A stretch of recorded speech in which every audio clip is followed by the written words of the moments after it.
স্যারের সাথে কথা বলতে পারছি না। কালকে আবার যেতে বলেছে। এই মহান আদর্শবান সিওর বাচ্চা যে কয়জনের নাম লিস্ট করছে প্রত্যেকটাকে জেলে পাঠায়। যে হারামজাদার বাচ্চা কোনোভাবেই আমাকে ছাড়বে না। কি না দিয়ে চেষ্টা করছি আমি, টাকা ক্ষমতা সবকিছু দিয়ে চেষ্টা করছি, তাও আমি কোনোভাবে ম্যানেজ। তুমি প্লিজ আরেকবারের জন্য লাস্ট ট্রাই করবা। Your my last.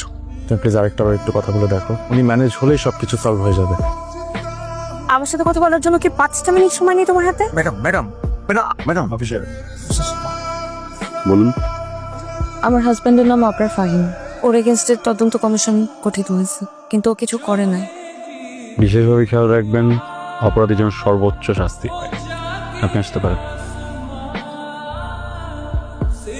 কাইজার, ওই ভ্যাডাবল ছেলেটাকে সিও হাউ ইজ পসিবল? ও এখন বাগে পেয়ে আমাদেরকে প্রতিশোধ নিতে যাচ্ছে, আবরারকে ফাঁসাচ্ছে। না বাবা, এটা মনে হয় ঠিক হবে না, কারণ ডিপার্টমেন্টে আবরারের ঘুষ খাওয়া নিয়ে বেশ কয়েকদিন ধরে কথা চলছে। ইভেন ম্যানেজার স্যার আবরারকে এটা নিয়ে ওয়ার্ন করেছে, কিন্তু আবরারের তো মাথায় যায়নি। এখন আবরারের অফিসে কি হচ্ছে সেটা তো আর আমি জানি না, তাই না? আরে ঘুষ খাওয়া ঘুষ দেওয়া এটাই তো এদেশের সিস্টেম।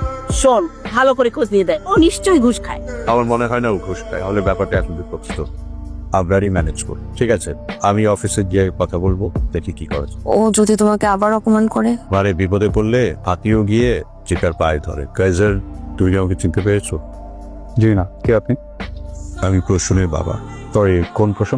আমি আসলে এসেছিলাম আবরার ফাহিমের ব্যাপারে কিছু বলার জন্য। ছেলেটার যদি এখন জেল জরিমানা হয়, আমার মেয়েটা দুধের বাচ্চাকে নিয়ে অসহায় অবস্থা করবে। এই সমাজে একটা শিশুর বাবা যদি জেলে থাকে, তার বেড়ে ওঠাটা স্বাভাবিক হয় না।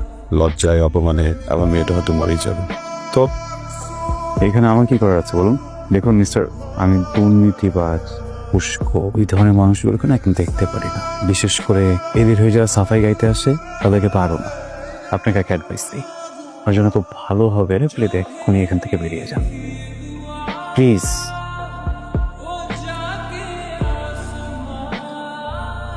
বলেছিলাম বাবা, ও তোমাকে আবার অপমান করবে। আরে ও তো অপমান করার জন্য বসেছিল। এটা অপমান না, এটা প্রতিশোধ। আমরা পুলিশ দিয়ে ধরিয়ে দিয়েছিলাম, সেই জন্য প্রতিশোধ নিল।